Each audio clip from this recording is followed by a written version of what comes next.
আসসালামু আলাইকুম ভিউয়ার্স, আজকে আবার আরেকটি নতুন রেসিপি নিয়ে চলে আসলাম নাহিদাসে কিচেনটিতে। আশা করি আজকের এই রেসিপিটা আপনাদের খুব বেশি ভালো লাগবে। দুনিয়ার সহজের থেকেও সহজ করে আজকে আপনাদেরকে শিরিষ পিঠা রেসিপিটা তৈরি করে দেখাবো, তাই স্কিপ না করে ফুল ভিডিওটি দেখার অনুরোধ থাকলো। আর এখন আমি এখানে নিয়ে নিলাম সিদ্ধ চাউল 250 গ্রাম। এটাকে আমি এরকম বাটিতে ঢেলে তারপর সারা রাত্রের জন্য পানি দিয়ে ভিজিয়ে রাখবো। তারপরের দিন আমি এটাকে শিলপাটায় বেটে নেব। আপনারা চাইলে ব্লেন্ডার করেও চাউলের গুঁড়া তৈরি করে নিতে পারেন, আবার চাইলে সিদ্ধ চাউলের গুঁড়া অথবা আতপ চাউলের গুঁড়া দিয়েও এই পিঠাগুলো তৈরি করতে পারবেন।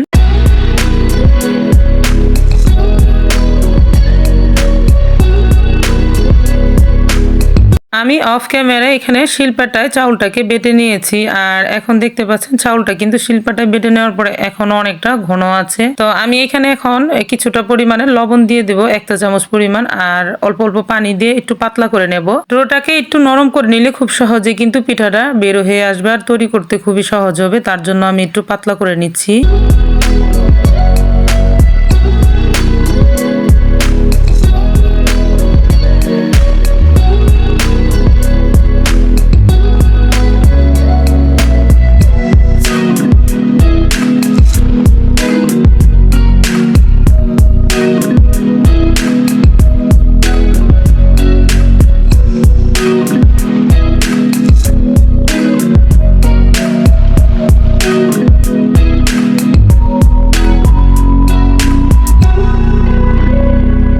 কতটুকু পাতলা রেখেছি আপনারা দেখে হয়তো বুঝতে পারছেন। এখন কিছুটা পরিমাণের এখানে ড্রো আমি উঠিয়ে নিয়ে রেড ফুড কালার দিয়ে দিলাম। ফুড কালারটা ভালো লাগলে আপনারা দিবেন, ভালো না লাগলে স্কিপ করতে পারেন। আমি যেহেতু ভিডিও তৈরি করি তার জন্য কিন্তু ফুড কালারটা দিয়ে থাকি ফুটে ওঠার জন্য। আর এখন আমি কালারটাকে খুব ভালো করে মিক্স করে নিচ্ছি। আর এই কালারটা ভালোভাবে মিক্স করা হয়ে গেলে এখানে আমি আরো একটি কালার মিক্স করে নেব, সেটি হচ্ছে ইয়েলো কালার। আর মোট 2টি কালারে কিন্তু পিঠাটা তৈরি করব। এখানে আমার 2টি কালারই রেডি করা হয়ে গেছে। এখন আমি পিঠাগুলো তৈরি করার জন্য এখানে কলাপাতা নিয়েছি আর একটি ঢাকনা নিয়েছি বয়ামের। আর এই বয়ামের ঢাকনাটা দিয়ে কিন্তু এখন আমি এরকম গোল ডিজাইন কেটে নিচ্ছি, যাতে করে সবগুলা পিঠা একই সাইজের হয়ে থাকে। এর জন্য এটা কিন্তু খুবই ছোট আকৃতির একটি ঢাকনা, আর আপনারা চাইলে একটু বড় সাইজেরও নিয়ে নিতে পারেন। আর দেখতে পাচ্ছেন এইভাবে আমি গোলাকার করে নিলাম কলাপাতার উপর, আর এইভাবে আমি সবগুলাই কিন্তু আঁকিয়ে নিয়েছি। আর আপনারা চাইলে কিন্তু কলাপাতার পরিবর্তে পেপার কাগজ অথবা পলির উপরও পিঠাগুলো তৈরি করতে পারেন। এখন যে পদ্ধতিতে আপনাদেরকে আমি সহজভাবে দেখাবো তার জন্য একটি পলি আমি এখানে কেটে নিয়েছি। আর এখানে দেখতে পাচ্ছেন বোতলের সামনের অংশটুকু আমি কেটে নিয়েছি, আর এই কাকটাকে ছিদ্র করে নিয়েছি গোল করে। আর এখন আমি আপনাদেরকে দেখিয়ে দিব এইভাবে পিঠাগুলো তৈরি করলে অনেকগুলো পিঠা একসাথে তৈরি করা যায়। আবার এই পলিটা কিন্তু আপনারা বারবার ব্যবহার করতে পারবেন ধুয়ে রাখার পরেও। এখন আমি যেভাবে এই বোতলটাকে সেট করে নিয়েছি দেখতে পাচ্ছেন, আপনারা যে কোনো বোতলের সামনের অংশটুকু কেটে নিয়ে এইভাবে কিন্তু পিঠাগুলো তৈরি করতে পারবেন। আর দেখতে পাচ্ছেন এখন আমি ভিতরে এটা দিয়ে উপর দিয়ে কাকটা লাগিয়ে দিচ্ছি, এতে কিন্তু পলির মুখটা খুলে যাবে না আর খুবই হার্ড হয়ে লেগে থাকবে, সেটা আপনারা তৈরি করলে বুঝতে পারবেন। আর ছিদ্রটা যে করেছি এটা কিন্তু সিরিজ দিয়ে যেভাবে পিঠাটা বেরোতো ঠিক ওই পরিমাণ করে ছিদ্রটা করে নিয়েছি। এখন এটার সুবিধাটা বলে দেই, বারবার ড্রো ভরার ঝামেলা নেই, একেবারে অনেকগুলো ড্রো ভরে অনেকগুলো পিঠাই একসাথে তৈরি করা যায়। তো বুঝতেই পারছেন হয়ে গেল না, সহজের থেকেও সহজ। আমি সবসময় চেষ্টা করি আপনাদেরকে সহজ সহজ জিনিস দেখাবার জন্য, যাতে খুব সহজে আপনারা এই পিঠাগুলো তৈরি করতে পারেন। আর এখন কিন্তু আমি সাদা কালারের ডোটাকে ভরে নিয়েছি। আর পিঠাটা আপনাদেরকে তৈরি করার পালা, যদি ভালো লাগে তাহলে কিন্তু আপনারা এই পদ্ধতিটা ট্রাই করতে পারেন এবং আপনার পরিচিত লোকের সাথেও শেয়ার করতে পারেন। খুবই খুবই অসাধারণ একটি পদ্ধতি। দেখতেই পাচ্ছেন একসাথে কিন্তু অনেকটা ড্রো ভরে কিন্তু এইভাবে পিঠাগুলো তৈরি করা যায়। আর প্রথমে কিন্তু আমি আপনাদেরকে এখানে রেড কালারের পিঠাটা তৈরি করে দেখিয়ে দিচ্ছি। আমি খুব কাছ থেকে আপনাদেরকে দেখিয়ে দিচ্ছি যাতে আপনাদের বুঝতে সুবিধা হয়। আর আমি ভিডিওটা কিন্তু স্কিপ করে দিইনি, আর দেখে হয়তো বুঝতে পারতেছেন যে পিঠাটা আমি কিভাবে তৈরি করে নিচ্ছি। আর আপনারা কিন্তু চাইলে এইভাবে পিঠাগুলো তৈরি করতে পারেন। আর একসাথে কিন্তু অনেকগুলো পিঠে তৈরি করা যাবে, বারবার সিরিজ ভরা ঝামেলা হবে না। আবার পলিতে নিলেও কিন্তু ছিদ্র কম বেশি হয়ে যায়, এভাবে বোতলের কাক দিয়ে ছিদ্রটা করে নিলে কিন্তু কম বেশি হওয়ার সুযোগ নেই। আর প্রথমে আমি আপনাদেরকে 2টি পিঠা এখানে তৈরি করে দেখিয়ে দিলাম, তারপর আমি আরো বেশ কতগুলো পিঠা আপনাদেরকে তৈরি করে দেখিয়ে দিচ্ছি। সহজ লাগলে, যদি ভালো লাগে তাহলে কিন্তু অবশ্যই একবার হলো ট্রাই করবেন।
দেখতেই পাচ্ছেন আমার কম সময় এখানে অনেকগুলো পিঠাই তৈরি করা হয়ে গেছে। আর এগুলা ছাড়াও কিন্তু আমি আরো অনেকগুলো পিঠাই তৈরি করে নিয়েছি। এখন আমি এই পিঠাগুলোকে আপনাদেরকে ভাপ দিয়ে দেখিয়ে দিচ্ছি। এখন আমি ভাপ দেওয়ার জন্য চুলাতে একটি সুতি কাপড় বেঁধে একটি হাঁড়িতে পানি বসাই দিছি। পানিটা বলক চলে আসছে, এই পর্যায়ে আমি পিঠাগুলো দিয়ে দিচ্ছি। পিঠাগুলো দিয়ে মাত্র 30 সেকেন্ড করে রাখলে কিন্তু ভাপিয়ে নেওয়া হয়ে যাবে। আর এইভাবেই আস্তে আস্তে আমি সবগুলো পিঠাই ভাপিয়ে নিচ্ছি।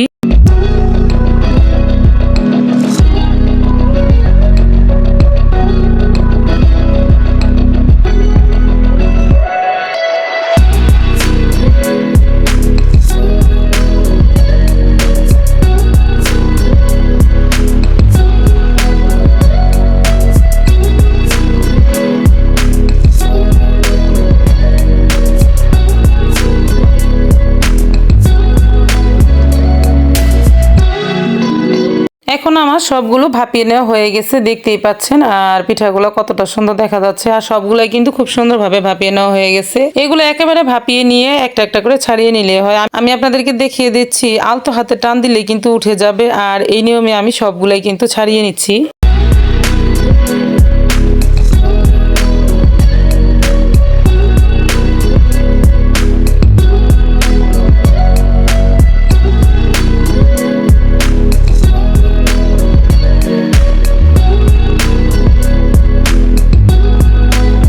এই তো এখানে আমার সবগুলো ছাড়ানো হয়ে গেছে, দেখতেই পাচ্ছেন। মাশাআল্লাহ পিঠাগুলো কতটা সুন্দর দেখা যাচ্ছে। আর খুব দ্রুতই কিন্তু এই পিঠা রেসিপিগুলো তৈরি করা যায়। এখন আমি এগুলাকে শুকিয়ে নিচ্ছি রোদ্রে। আর রোদ্রে শুকিয়ে নেওয়া হয়েও গেছে, দেখতে পাচ্ছেন সবগুলাই খুব সুন্দরভাবে শুকিয়ে গেছে। আপনাদের কাছে যদি আমার এই ভিডিওটি বিন্দু পরিমাণও ভালো লেগে থাকে আর খুব সহজ বলে মনে হয়, তাহলে কিন্তু একটি লাইক দিয়ে অবশ্যই চ্যানেলটিকে সাবস্ক্রাইব করে রাখতে পারেন। নতুন নতুন পিঠার ভিডিও পাওয়ার জন্য পাশে থাকা বেল বাটনটি অন করে দিতে পারেন। আর এখন চাইলে আপনারা এগুলো সারা বছরের জন্য সংরক্ষণ করতে পারবেন একটি এয়ার কন্টেইনার বক্সে রেখে। আমি আপনাদেরকে এখন ভেজে দেখিয়ে দিব।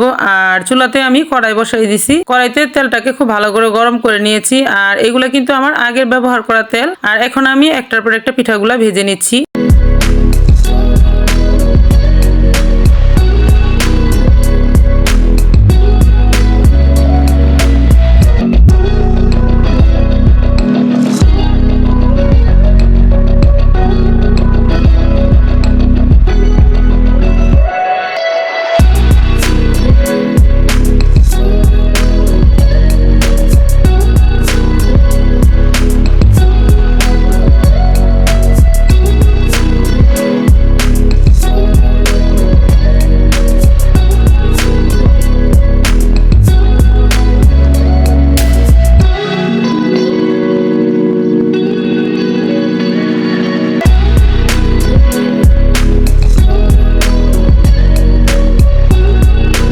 সবগুলো পিঠাই কিন্তু আমার ভেজে নেওয়া শেষ, দেখতেই পাচ্ছেন কত সহজভাবে তৈরি করে নেওয়া যায়। আর আপনারা কিন্তু হুটহাট করে মেহমান চলে আসলে যে কোনো সময় এইগুলা সংরক্ষণ করা থাকলে বের করে মেহমানকেও আপ্যায়ন করতে পারবেন। তো দর্শক, এখন কিন্তু গরম গরম এই পিঠাগুলোর উপরে চিনি ছিটিয়ে দিয়ে অথবা মিঠা শিরা করে ছিটিয়ে দিয়েও খেতে পারেন, আবার চাইলে এমনিতেও খেতে পারেন। আমি একটি আপনাদেরকে ভেঙে দেখিয়ে দিচ্ছি।